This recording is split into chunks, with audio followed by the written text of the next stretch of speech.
빨간불과 한동훈 이렇게 잡아봤는데요. 내년 4월에 총선, 그러니까 국회의원 선거가 있잖아요. 요즘 이제 국민의힘에서 수도권 위기설 얘기가 계속 나옵니다. 대표적인 인물이 이제 국민의힘의 윤상현 의원인데 연일 계속 위기라고 강조를 하고 있는데 잠시 듣고 오겠습니다.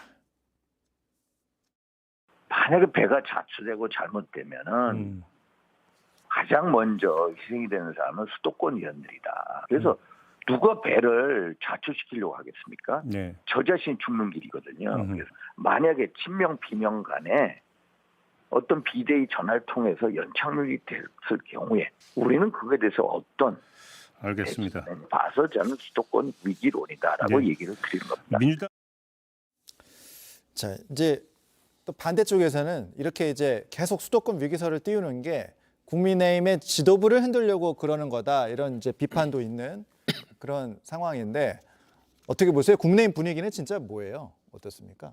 뭐 수도권 빨간불 위기 이렇게 얘기를 지금 하는데요. 예. 제가 이제 보좌관 출신이라 사실 오랫동안 우리 당에서 직접 선거를 많이 안 겪었거든요. 그래도 사실 그 얘기를 여쭤보려고 했어요. 여의도에서 이제 오랫동안 정치를 네. 보셨으니까 어떤 상황인지 좀 판단이 지금 됩니까? 아직 수도권의 내년 총선 판세를 분석하는 상당히 이른 시기입니다. 이런 식이다. 그래서 지금 우리 뭐 수도권 국민의힘 제가 기자라면 지금 사실 정확하게 기사를 쓰라고 하면 제목을 예. 붙인다면 예. 내년 총선 판세 뭐 안개 속 아직 뭐 오리무중 뭐 이런 식으로 예측 불허 이렇게 기사를 제목을 쓰는 게 맞다고 생각을 합니다.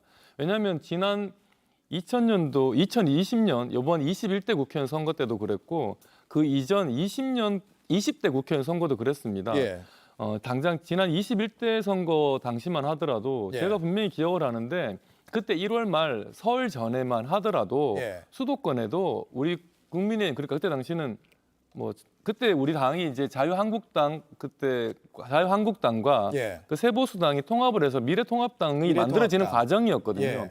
그때 민주당에게 여론이 수도권에 그렇게 우호적이지가 않았습니다. 예. 왜냐하면 그때 계속 조국 사태 여파가 이어지고 있었거든요. 예. 그러다가 코로나가 본격적으로 확산되고 설세고 2월 초순 중순 넘어가면서 또 우리 당이 이제 미래통합당으로 만들어지는 과정에서 불협화음도 있고 공천 또 약간 좀 문제도 있고 해서 우리 당 지지율이 수도권에서 많이 떨어지기 시작합니다. 그게 2월 중하순이었거든요. 그리고 그 이전에 20대 국회의원 선거만 하더라도 예. 그때 민주당이 예. 박지원 당시 의원이나 호남권 의원 그리고 안철수 대표를 중심으로 해서 분당을 합니다. 탈당을 합니다. 국민의당을 만들었죠. 그러면서 민주당이 그때 상당히 인기가 없었어요. 그 당시 새누리당은 그래서 1월 달에 여론조사 하면은 180석 가겠다 막 그랬단 말이에요. 그 시절에. 근데 이제 그렇게 그러다가 되지 그 않았죠? 선거 결과가 예. 오히려 민주당이 한석 이기는 결과가 나왔습니다. 그러니까 그게 수도권에서 바뀌어서 그런 건데요. 그러니까 이게 선거 아직 결과라는 많이 게 남아있다, 아직 시간이. 많이 남아 있고 예. 그래서 이걸 지금 어렵다, 뭐 잘 될 예. 것이다 예. 이렇게 예측한다는 것 자체가 예. 큰 의미가 없고 예. 오히려 지금 두텁게 인재들을 확보하고 예. 적시에 그리고 조기에 예. 특히 수도권 같은 경우에 조기에 이제 예. 후보들을 지역에 투입을 하면 우리가 좋은 결과를 이룰 거라 생각을 하고 왜냐하면은 저는 지금 민주당의 하는 행태를 예. 좋게 보는 국민들이 또 많지는 않다고 생각합니다. 예. 왜냐하면은 의석수를 앞세워서 사사건건 윤석열 정부의 발목 잡기를 하고 있거든요. 예. 이런 거대 야당 민주당을 어느 정도 제어하자 예. 이런 여론이 일어날 수 있는 가능성도 상당히 있기 때문에 예. 이런 걸 잘 우리가 그 관리를 하고 예. 조절을 하면 충분히 승산이 있다 수도권에서도. 자연스럽게 민주당이 이제 발목 잡기를 하고 네. 있다로 넘어왔는데 자 민주당이라고 해서 근데 뭐 민주당이 수도권이 그렇다고 민주당이 또 강세를 보일 것이냐 또 이렇게 예측할 수도 없잖아요. 아직. 어렵죠. 윤석열 예. 정부가 잘하는 것 하나도 없다라는 평가를 받고 예. 있음에도 불구하고 민주당도 그렇다고 해서 이렇게 딱히 선호하지는 않는다 이런 평가를 예. 받고 있기 때문에 민주당도 수도권 선거에서는 굉장히 좀 어려운 선거를 치를 것 같습니다. 그러나 얼마나 더 국민들께 신뢰를 받느냐는 앞으로 남아있는 우리 김병욱 의원님께서 말씀해 주신 것처럼 시간이 아직 많이 남아있기 때문에 예. 앞으로 1년을 어떻게 국민들께 보일 것인가 이것이 가장 중요할 것 같습니다.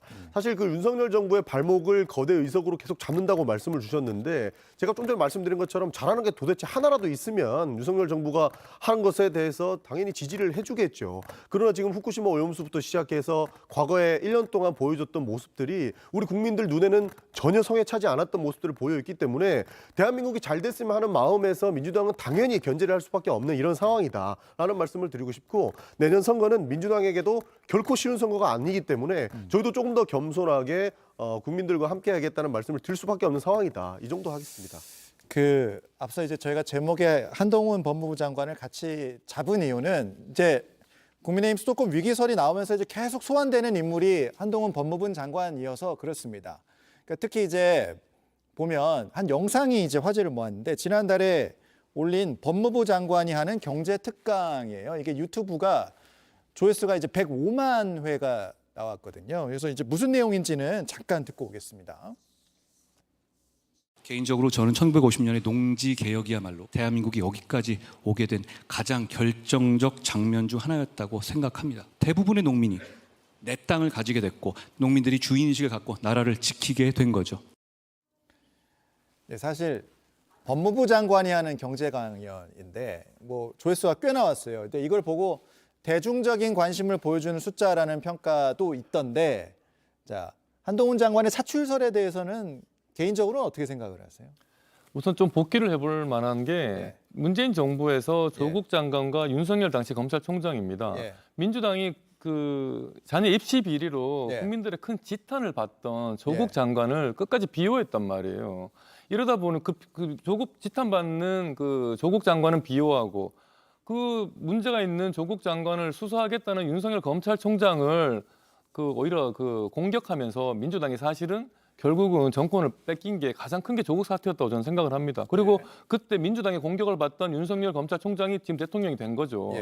지금 마찬가지로 이재명 대표 개인의 어떤 비리 혐의 이런 걸로 지금 수사를 받고 있는데, 이게 마치 무슨 당을 뭐 또 위해서라든가 아니면 무슨 민주화 운동을 해서라 뭔가 범죄 혐의자가 됐냐, 이렇게 당 전체가 나서서 이재명 대표를 호위를 하고 또 그 반대에 있는 법무부 장관인 그 한동훈 법무부 장관을 공격을 하고 있단 말이에요. 제가 이게 요즘 생각해 보면 지난 정부에서 민주당이 조국 장관을 비호하고 윤석열 당시 검찰총장을 공격하던 그 양상 패턴과 좀 비슷하게 닮아 있지 않나. 그렇습니까? 결국 오히려 한동훈 법무부 장관을 정치적인 체급을 키워주는 역할을 민주당이 하고 있다. 저는 이렇게 봅니다. 민주당이 키워주고 있는 것이다. 네.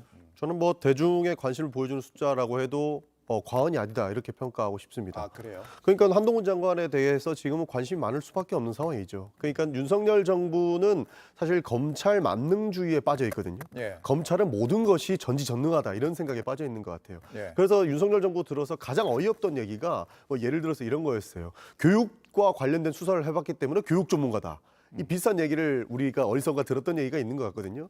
그러니까 검찰이 뭐 이렇게 교육 쪽에 수사를 해봤으면 교육의 전문가고 금융 쪽에 수사를 해봤으면 금융 전문가다 이런 생각을 기본적으로 가지고 있는 것 같은데, 한동훈 장관은 특수부에 있으면서 여러 가지 수사를 해봤거든요. 그러면서 뭐 충분히 금융 쪽에도 많은 지식이 있을 것이고 다른 쪽에도 많은 지식이 있을 것이다라고 하는 것이 기본적으로 윤석열 정부의 관념에 투영돼 있기 때문에 한동훈 장관이 금융을 알면 얼마나 아는지에 대해서 많은 사람들이 궁금할 거로 보고 있습니다. 아, 그래서 조회수가 올라간 것이다. 그렇죠. 그런 측면에서 한동훈 장관의 지식이 얼마나 깊이 있는가를 사실 사람들이 많이 궁금해할 것이고 그러면서 관심도의 숫자가 이렇게 나오는 것이 아닐까, 저는 그렇게 보고 있습니다. 또 새로운 해석으로 좀 받아들이면 좋을 것 같고.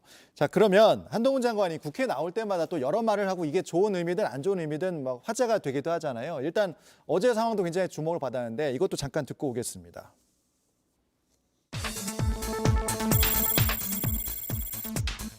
김의겸 의원은 정치판에서 뻥치시다가 망신당하고 예능판 가서 그러시는 것 같은데요. 그분이 그러고 다니시는 거에 대해서 사람들이 뭐 이상하게 생각은 않죠. 맨날 반말하지 마세요라고 얘기하죠. 딴죽거리지 마세요. 그러니까 자꾸 반말 듣는 거예요. 제가 하고 있는 위원장님, 저는 이거는 항의를 드릴 수밖에 이거 봅시다. 별제 금액을 답변하지 않겠습니다. 제발 좀 태도를 무겁게 가지기 바랍니다. 추가로 위원님한테 그런 음식점에 얘기 대한 들으니까 진짜 이상합니다. 저렇게 하여튼 그 국무위원의 태도냐고요. 그게 국회의원의 태도입니까? 저런 장면은 어떻게 평가하세요? 그러니까 할 말 하는 장관입니까? 아니면 정치적인 장관입니까? 아니면 아까 말씀드린 대로 민주당이 계속 체급을 키워주고 있는 겁니까? 어떻습니까? 똑같은 말이라고 해도 예. 누가 하느냐에 따라 그 말이 달리 들리는 거죠. 예.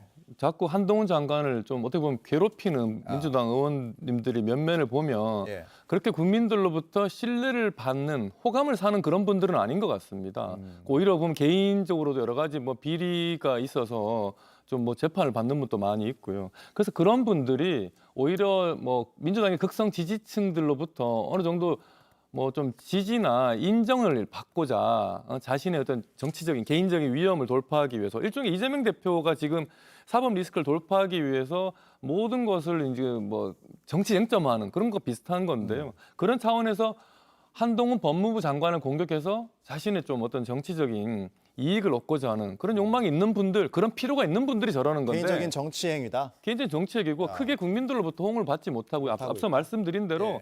결국 한동훈 장관만 띄워주고 있다. 저는 그렇게 생각합니다. 한동훈 장관의 태도가 굉장히 가볍죠. 아. 그러니까 장관으로서 국무위원으로서 보여줄 그런 모습들은 아니다라는 말씀 드리고 싶습니다. 뭐 국회의원들로서 저렇게 보여줄 수 있겠느냐 이런 반문도 하시는 것 같은데요. 한 가지 비교를 해보면 윤석열 대통령 검찰총장 시절에 저렇게 가벼운 태도는 보이지 않았습니다. 뭐 국회의원들이 질문하는 것 하나하나 다 따박따박 반박을 하긴 했지만 그래도 국무위원으로서의 그의 무게는 지키려고 했고요. 검찰총장으로서 본인이 가져야 될 태도에 대해서는 가장 많이 고민했던 사람 중에 하나가 윤석열 대통령이었는데 그 비싸게 따라하려고 하는 것 같은데 저 태도는 국민들께 지탄만 받을지언정 이렇게 높이 평가받을 사안은 아니다. 저는 그렇게 보고 있습니다. 알겠습니다. 오늘 두 분 말씀은 여기까지 듣도록 하겠습니다. 두 분 감사합니다. 그리고 신혜원 앵커가 이슈 언박싱 준비하고 있습니다.